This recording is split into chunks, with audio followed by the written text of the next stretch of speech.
Rent back agreements explained part 2. Alright, in the first video of this series we went over what a rent back agreement was. In this one we're going to go over the benefits and the risks.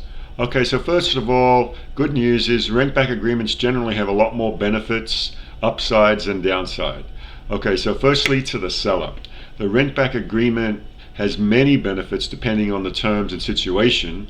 Firstly, the seller can benefit obviously in a number of ways. For one, it gives you as a seller more flexibility to accept a strong offer before having to find a new home and having it lined up.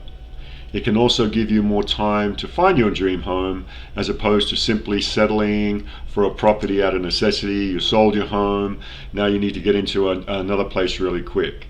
So it avoids that situation.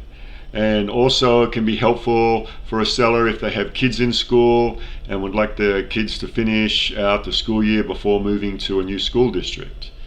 And rent back agreements also have clear benefits for the buyer. One thing is, by just offering the rent back agreement makes your offer often more attractive to the seller, so it can push your offer to the top of the offer stack.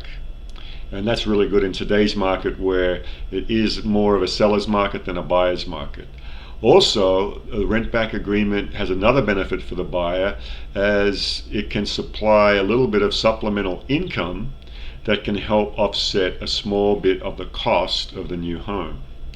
So they're the main advantages, and they're really strong benefits. Now there are some disadvantages of rent back agreements. First of all, they're generally short, as most lenders only allow a rent back period of 60 days. Now while the added time can be a huge benefit, it's not really a long-term solution or long-term income.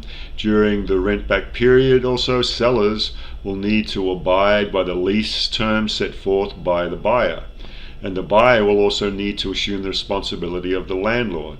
This can be a disadvantage, as sometimes buyers don't want to be a landlord or haven't had experience in that, and the arrangement can be less appealing to buyers also who are eager to move in quickly to their new home after the sale, after the closing of the sale. Now the major risk of a rent back agreement comes in the form of determining liability.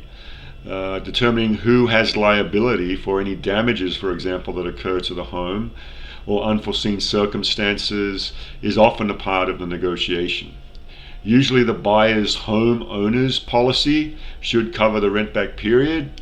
However, the seller may want to explore a short-term rental insurance policy to cover their personal property. So rent back agreements are a common way for sellers to buy more time.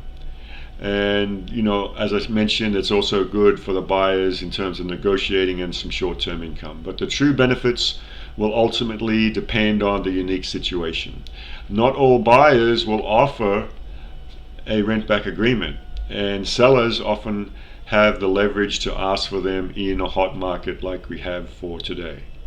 So that's rent back agreements explained. I hope that makes that a little bit clearer for you, what they are, what the advantages and disadvantages are. Alright, so I appreciate you watching today. Stay tuned for more videos, hit the subscribe button, and I appreciate you watching.